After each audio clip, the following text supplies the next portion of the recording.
Okay guys, I'm going to give you guys a close-up view of this.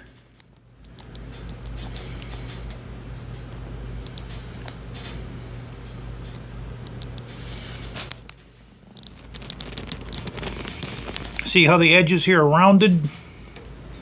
The edges aren't sharp. The only edge that's sharp is these points. But these are all handleable. You can handle them.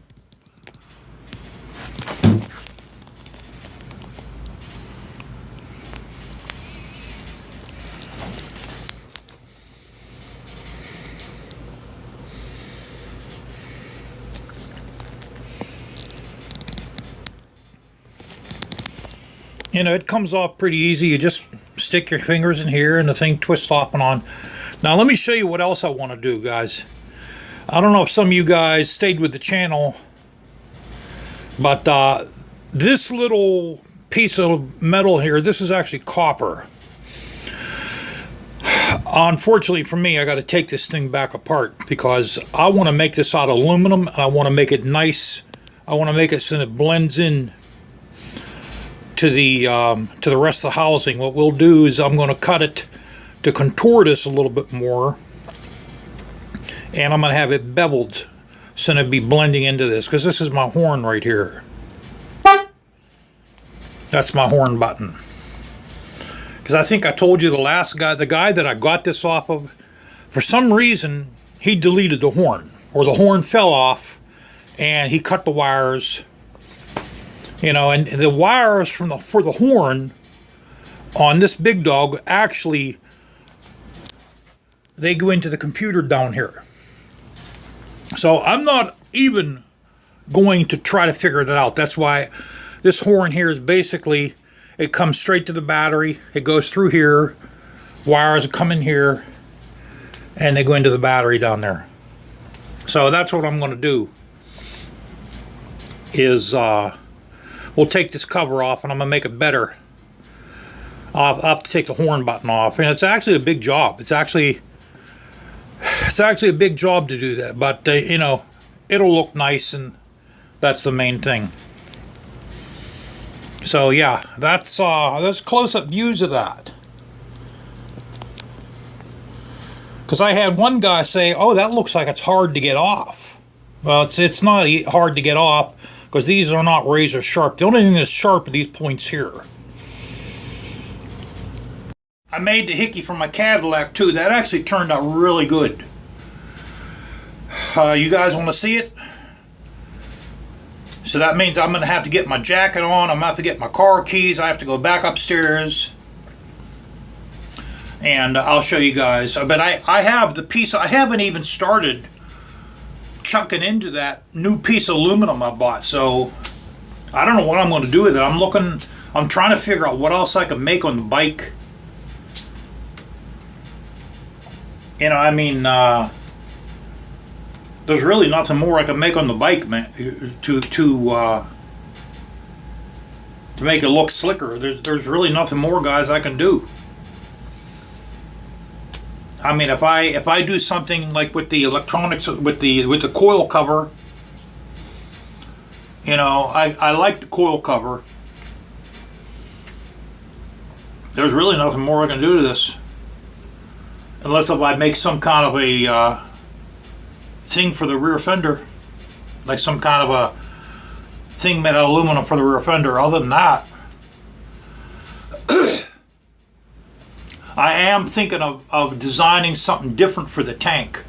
That piece of leather that comes down the center of the tank, I'm thinking of making that out of aluminum as soon as I can think of something that's really slick looking. I toyed with a few designs. I really don't like them. You know, the thing is, once you put that on, it's there permanently.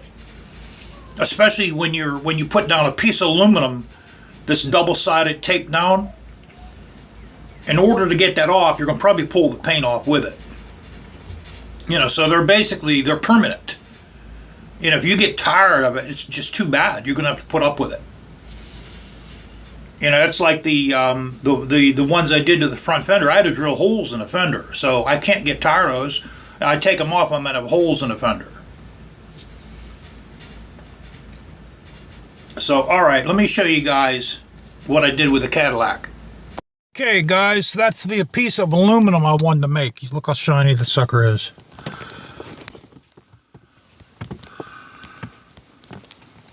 And I'll show you the reason why I wanted to do that. That's the reason why I wanted to make that, guys, because the suction cup sits right on top of that. And otherwise, what I would have to do is it would have to go in the windshield, and it's the garment would sit like way back there. So this way here, the garment is right in my face.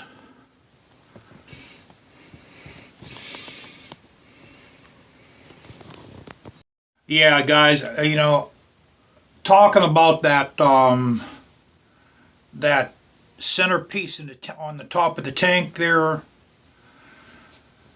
The only way I can replace that with something made out of aluminum is it has to go all the way down the top of the tank. And I don't have a piece of aluminum that big. My piece of aluminum is 12 by 12, and I don't really feel like it's that important for me to replace it. So, and that would be a little difficult to make because the tank, the top of the tank isn't flat. I'm looking at it right now, and it's curved a little bit. So that would take some doing to make something like that. That would definitely take some doing. You know, I thought of making an aluminum part to where it's going to have like tribal points coming down the side of the tank, and it'll look like it's wrapping around the tank. That would take a lot of work, and I mean a lot of time, which I don't have because I have to start doing stuff to this house. I got to finish my projects to the house here. I was thinking of making a front spoiler, maybe something with some points on it, but I don't know. You know, there's really only one place to bolt something like that in on, and that's where the rectifier bolts onto down there. You know, I don't know if that would look any good. So you know, you gotta watch too that you don't really jazz it up too much. There is a such thing as jazzing a motorcycle up too much. Even though the parts would be expensive that you put on it, you can always overdo it. I had an 81 Harley that I did that to. I overdid it. You know, I treated it like I'm treating this bike here. Every time I looked at the motorcycle, I thought of something new I wanted to do to it, and I went overboard with it. I had a drag specialty seat with fringe. I put bolos on the fringe. I had leather flame mud flaps that I made out of leather. They were red because the motorcycle was red and white, you know. And I actually overdid it. It didn't look good. It looked too jazzed up. So yeah, you got to watch you don't do that to a motorcycle. You can actually jazz up a motor. You can actually do too much to a motorcycle. You can put too much crap on it.